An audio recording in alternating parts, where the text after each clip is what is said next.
I arrived at my uncle's farm just after dawn, the gravel driveway still slick with night mist. The invitation had come out of nowhere. A single postcard in my mailbox with 3 words scrawled across the back: help for harvest. No return address, no explanation. Uncle Ray hadn't written to me in years, not since the family fallout, and I hadn't spoken to him since I was a teenager. Yet here I was, suitcase bumping along behind me as the house came into view. It leaned slightly to one side, weathered with faded to a gray that matched the early sky. Fields of dry corn stretched for acres, their stalks rattling in the breeze like bones knocking together.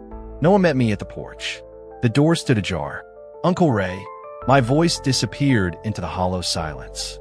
Inside smelled of soil and something faintly metallic. The living room was cluttered with farm gear, old boots, coiled rope, a scythe propped against the wall, but no sign of my uncle. A half-drunk cup of coffee cooled on the table, its surface filmed over. I set down my bag and wandered through the house. The kitchen window looked out on the barn. For a moment I thought I saw someone slip inside. A flick of movement, a flash of dark coat. "Uncle!" I called again, louder. Only the creak of the porch boards answered. The barn felt even older than the house. Dust hung in shafts of light that cut through gaps in the siding. Rows of empty stalls lined the interior, each gate swinging slightly as if animals had just left. Tools were scattered on a bench: sickle, hammer, rusted nails. A single lantern burned low, though no one was there to tend it.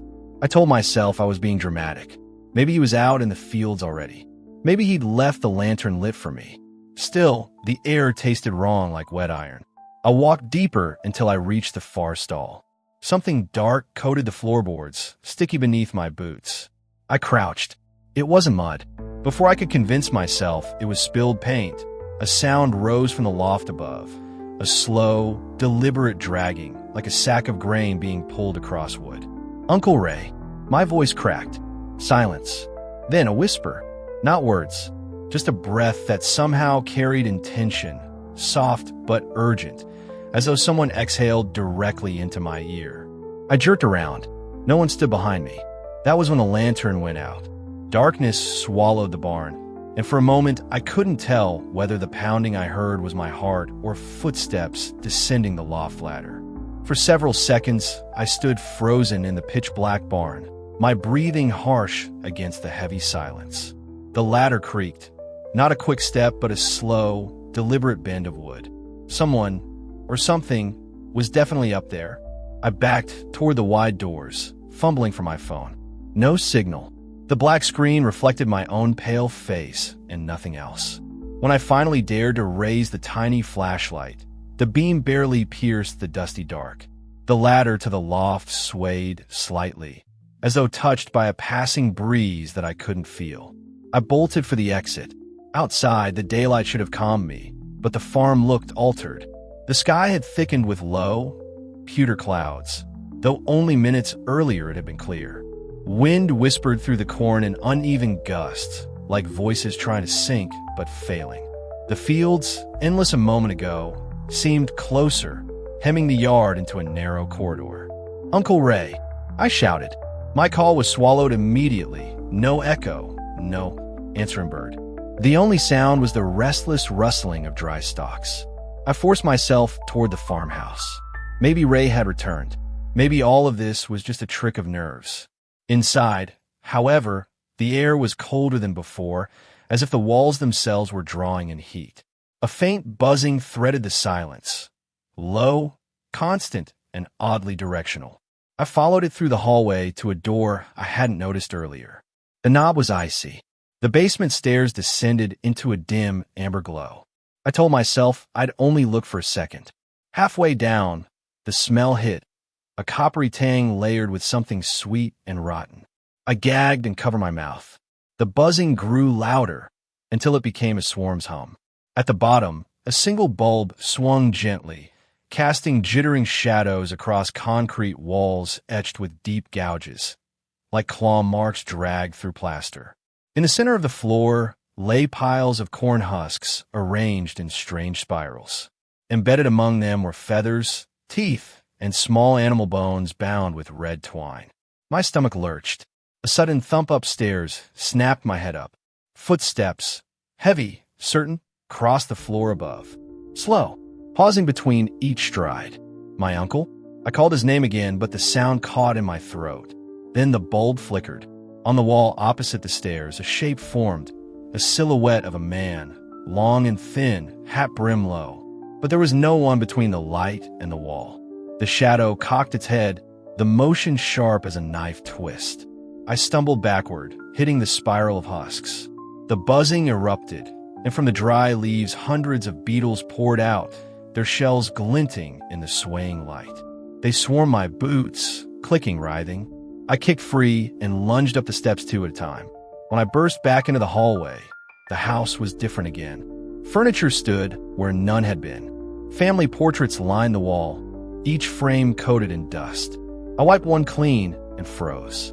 The photo showed me, standing on the porch of this very house, today's clothes perfectly detailed. Behind me in the picture, half hidden in the doorway, was a tall figure in a broad-brimmed hat. A floorboard creaked directly behind me. I spun, heart slamming against my ribs, but the hallway stretched empty. Only that soft rustle of corn through the walls, a sound impossible inside a house. I pressed my back to the wall, forcing slow breaths as the house exhaled around me. The air carried the faint rasp of dry stalks, though no breeze stirred. From somewhere deeper inside, a door shut with a soft, deliberate click. "Uncle Ray," I whispered, but the name felt useless. I edged toward the kitchen, every step landing on boards that moaned beneath my weight. The photos on the wall shifted as I passed, tilting imperceptibly, glass catching the dim light like eyes following me. The kitchen smelled of rain-soaked earth, though the windows were dry. On the table lay a fresh cup of coffee, steam rising as if someone had just set it down. My throat tightened. The cup I'd seen earlier had been cold. Then the back door eased open. No wind, just a silent, steady swing until it revealed the yard. Beyond it, the cornfields shivered, a rolling movement that traveled against the direction of the breeze, as if something large pushed between the stalks. A deep metallic clang echoed from the barn. I should have run for the car. Instead, I stepped outside, drawn by a pull I couldn't name. Gravel crunched beneath my boots like brittle bones. The sky had gone a strange bruised color, twilight far too early. The barn doors stood wide, though I'd left them shut. Lantern light flickered inside, a dull orange that pulsed like a heartbeat. I crossed the threshold. The interior was transformed. Where there had been dust and empty stalls, now rows of fresh-cut corn were stacked like altars. The spirals I'd seen in the basement spread across the floor in perfect symmetry, husks arranged in patterns that made my vision blur if I stared too long. At the center stood a tall figure in a wide-brimmed hat. "Uncle," my voice cracked. He turned slowly. It was Ray, but gaunt, skin stretched thin over sharp bones, eyes black as river stones. His clothes hung like rags, yet he stood with impossible strength. "You came back," he said, though his lips barely moved. The sound seemed to come from the rafters themselves. I stumbled backward. "What is this?" He stepped closer, each movement too smooth, like film played at half speed. "The harvest needs more than soil," he whispered. "It needs a keeper." I shook my head. I don't understand. The farm remembers blood.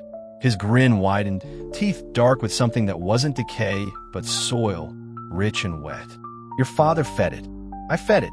Now it calls you." The corn stalks around us rustled violently, though the air was still. From between them emerged shapes, figures of woven husks, their forms roughly human. They shuffled forward, heads cocked, dry leaves scraping like knives. I turned to flee, but the door was gone. Only endless rows of corn stretched where the exit had been, swaying in a rhythm that matched my pounding heart. Ray lifted a hand. The husk figures halted. "The land chose," he said, voice a low thunder. "One day is all it needs." The floor beneath me trembled. From the spirals, black soil bulged upward, forming grasping roots that writhed toward my ankles. I kicked free and ran into the maze of stalks, the dry leaves slashing my arms like paper cuts. Behind me, his voice carried, calm and certain. "You can't leave what you are." I plunged deeper, branches clawing, the sky narrowing to a thin gray ribbon overhead. The rustling grew louder until it drowned every thought, a chorus of whispers chanting words I couldn't understand but somehow felt inside my bones. I didn't know if I was running toward escape or deeper into the farm's hunger. All I knew was that the rows never ended, and that the ground beneath my feet pulsed, alive and waiting. I don't remember when night truly fell. The light just thinned until every stalk became a black spear. My legs burned, my breath rasped like sandpaper. I kept moving because the alternative was to stop, and stopping meant letting the soil catch me. Somewhere to my left, the whispering turned to words I almost recognized. "Stay, harvest, keeper." They slid across the rows like wind, though the air was dead still. Each time I turned toward the sound, the path twisted. The corn seemed to lean closer, hemming me in. I reached a clearing lit by an impossible silver glow. In the center stood the old scarecrow from my childhood memories. Burlap head, crooked hat, arms outstretched. But now its frame pulsed faintly, the fabric breathing. Its stitched mouth opened wider than any seam should, and from it came my uncle's voice, steady, patient. "You belong where you began." I staggered backward, crunching into dry husks. "No," I croaked. "You're dead." A low chuckle rippled through the field. Dead is a word for the road outside. Here, the land keeps what it needs. The scarecrow's eyes glimmered like wet soil. Roots slithered from its wooden legs, inching toward me. I bolted, lungs screaming, tearing through the rows until the stalks thinned and I crashed into open air. Gravel. The driveway. My car stood ahead, exactly where I'd left it. Relief surged, then froze. The farmhouse windows blazed with light, every pane glowing the same silver as the clearing. Shapes moved behind the curtains, tall, thin silhouettes swaying in unison. I dove into the driver's seat, jammed the key into the ignition. The engine coughed, caught, roared. Headlights sliced the dark. I sped down the lane, heart pounding. At the end of the drive, the gate was closed. I hadn't closed it. I slammed the brakes, gravel spraying. Beyond the gate, the county road stretched empty, moonlit and silent. I jumped out, fumbled with the latch. The metal was slick, not with rain, but with something thick and warm. My stomach lurched. Behind me, the whispering returned. Now a chant rising from every stalk. "Stay. Keeper. Keeper." The latch finally gave. I yanked the gate wide, dove back into the car, and shot forward. The instant my tires touched pavement, the whispers cut off. I drove for miles before daring to look in the rearview mirror. The farm was gone. Not distant, not shrinking gone. The road behind me lay under a sky of clean stars. No cornfields, no house, no gate. Only empty fields of low grass, as if nothing had ever been planted there. I didn't stop until morning, until I reached a diner on the outskirts of the next town. The waitress poured coffee on my scratched arms and dirt-caked clothes. "Long night?" she asked. "You have no idea," I said, my voice barely mine. I stayed there until sunlight felt real again. When I finally worked up the nerve to check a map, the county where the farm should have been was blank, listed as fallow land for decades. No record of Ray. No old deeds. Nothing. I thought I'd escaped. But that night in the motel, as I lay awake, a faint rustling started behind the walls, like dry stalks brushing together. I told myself it was pipes, wind, anything. Then a low, familiar voice whispered from the darkness beside the bed. "One day is all it needs."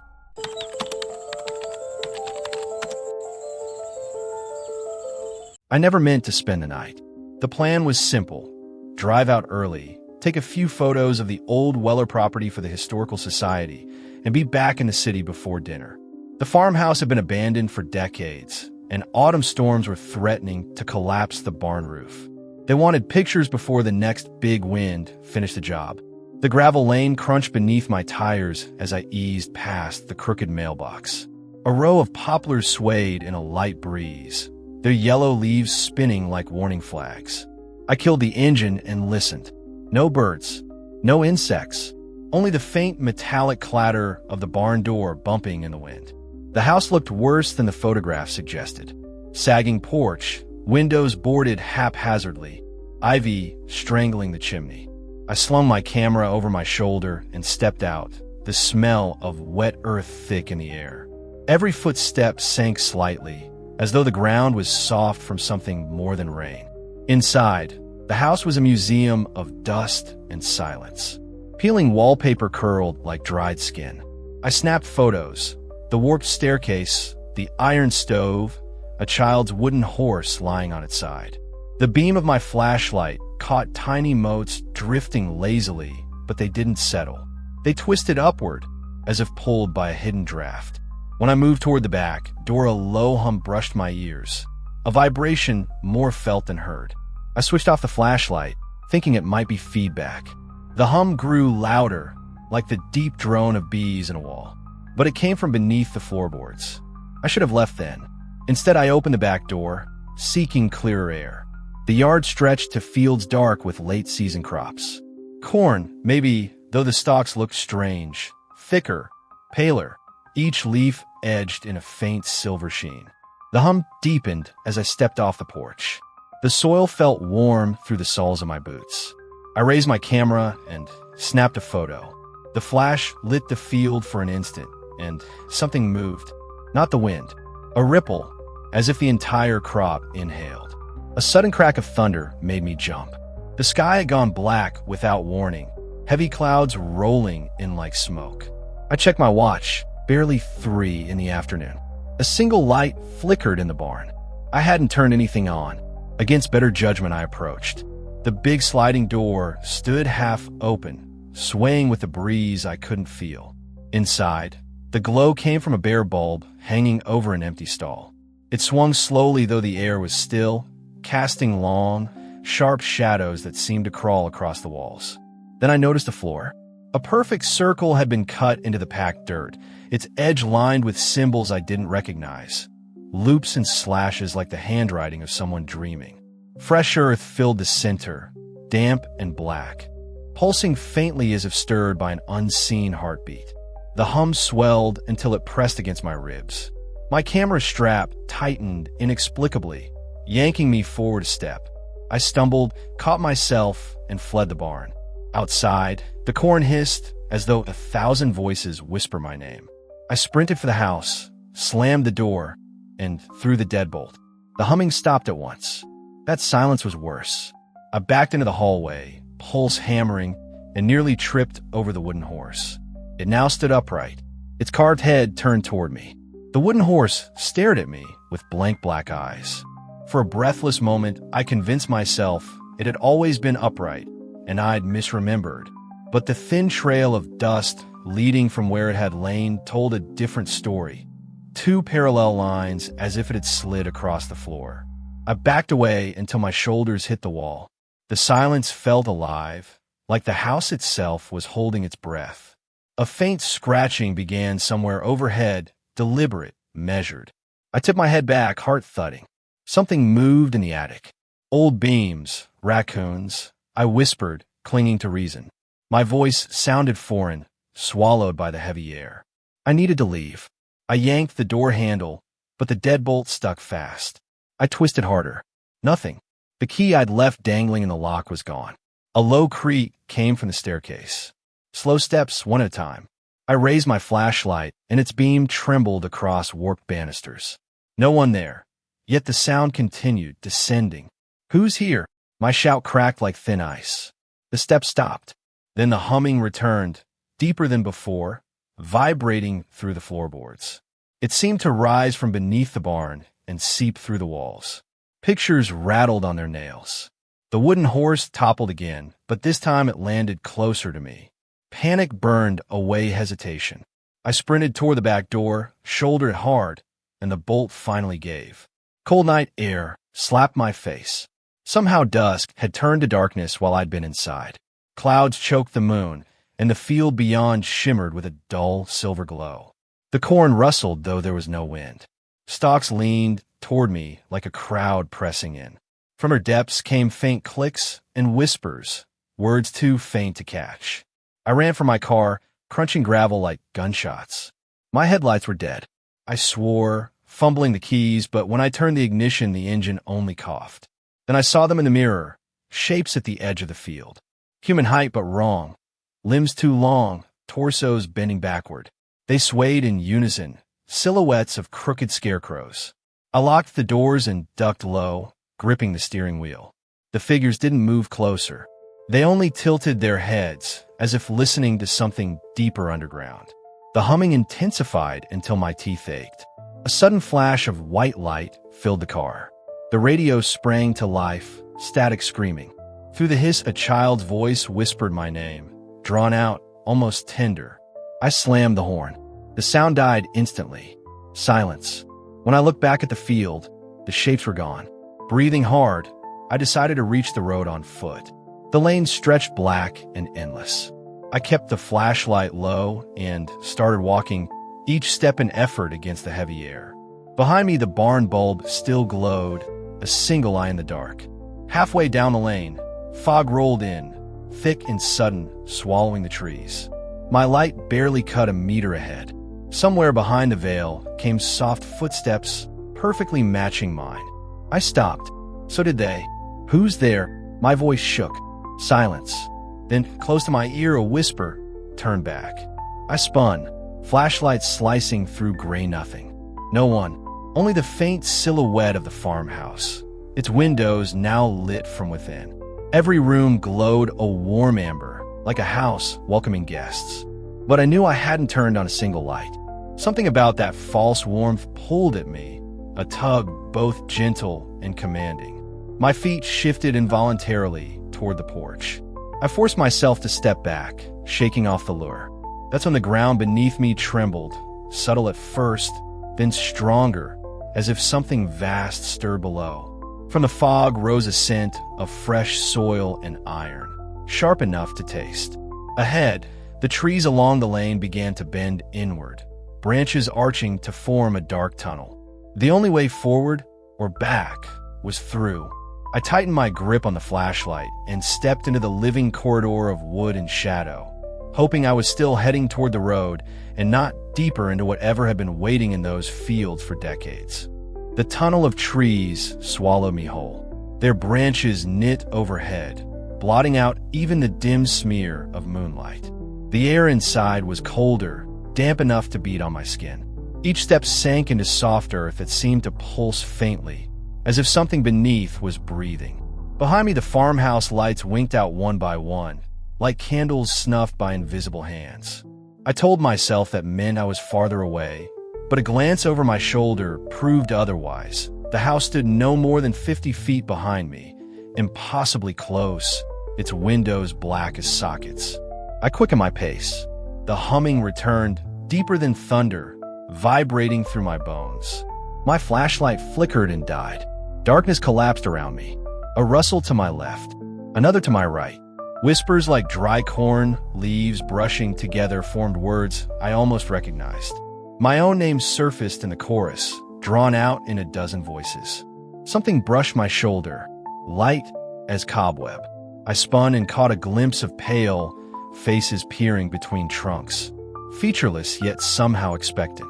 They retreated the instant I raised the dead flashlight. I bolted. Branches clawed at my jacket, and the ground tilted downward without warning. My feet slid across damp roots until I burst into an open space, a clearing I hadn't seen on the way in. In its center yawned a pit, a perfect circle carved into the soil, identical to the one in the barn but wider, deeper. A faint reddish glow pulsed from its depths, like embers of an unseen fire. The hum thundered here, a heartbeat too slow to be human. The earth trembled. A shape began to rise. Not a creature exactly, more like the outline of something enormous pressing up from below. The dirt bulged and cracked, releasing the metallic scent of blood and rain. I stumbled back, but the ground behind me rippled and shoved me forward. My knees hit the edge of the pit. Loose soil crumbled, sliding into darkness. From within came a sudden exhale of hot air, and for a heartbeat I saw movement. A glint of something wet and black, coiled like muscle. A voice bloomed inside my head, Not heard but felt. Return what was taken. I didn't take anything. I shouted into the night. The ground beneath me shuddered. Images flooded my mind. Farmers digging, chanting, offering something to the soil generations ago. A pact sealed and broken. I saw the Weller name carved into weathered stones, a lineage dwindling to nothing. Return, the voice repeated, heavier now, impatient. I thought of the camera in my bag, the photographs of the barn, the circle, the field. Was that it? Evidence? Proof? I yanked the memory card from the camera and hurled it into the pit. It vanished in the glow. The humming eased for a breath, then surged louder. Not enough. Wind roared through the clearing, carrying the scent of corn and something sweeter, decay, just beginning. Shapes gathered at the rim. Those faceless figures, their outlines wavering like heat over asphalt. They leaned toward me, jointless and fluid. One reached out a hand, if it could be called that. Where fingers should be, roots writhed, damp and slick. I scrambled backward, heart hammering. My heel struck something hard, a wooden horse, the same toy from the house, sitting upright at the clearing's edge. It hadn't been there a moment ago.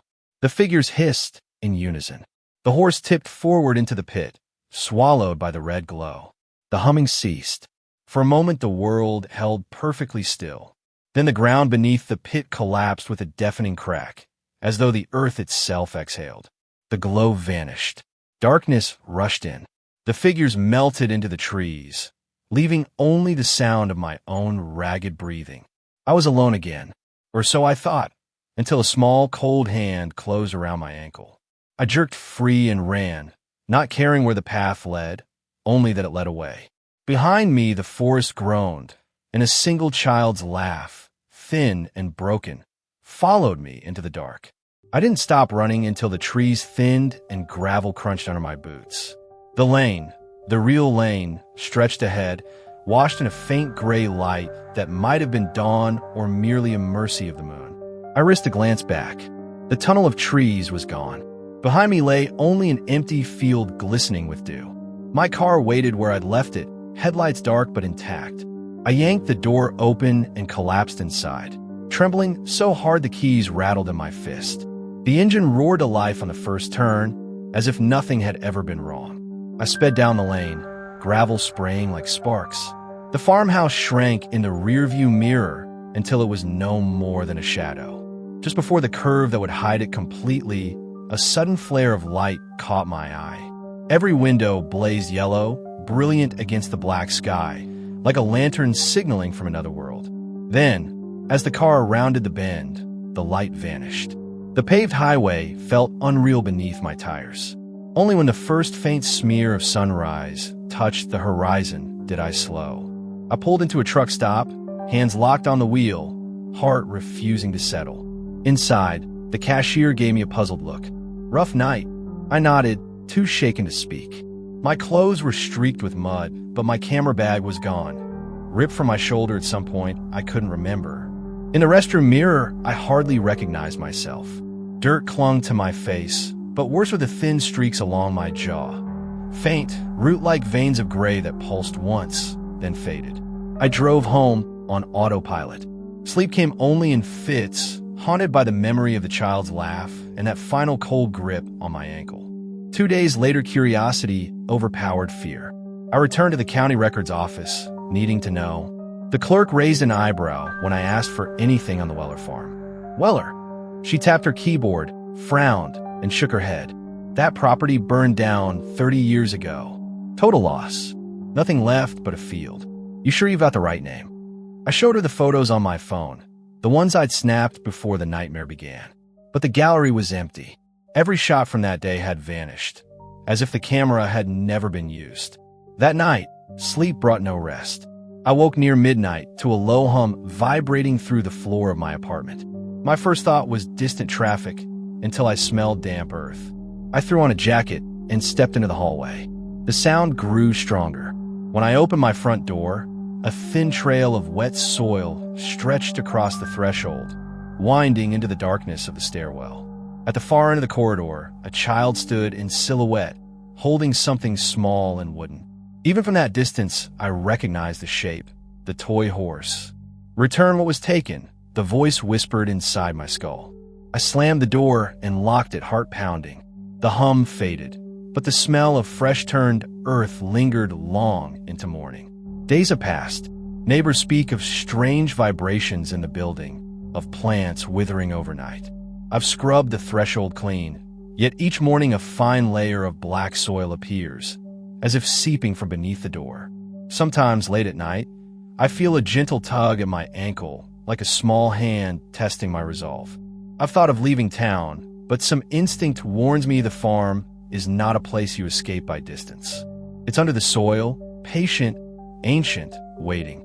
The final photo I took, one I don't remember snapping, appeared on my phone this morning. It shows me standing in that clearing, the pit behind me glowing red, a ring of faceless figures at my back.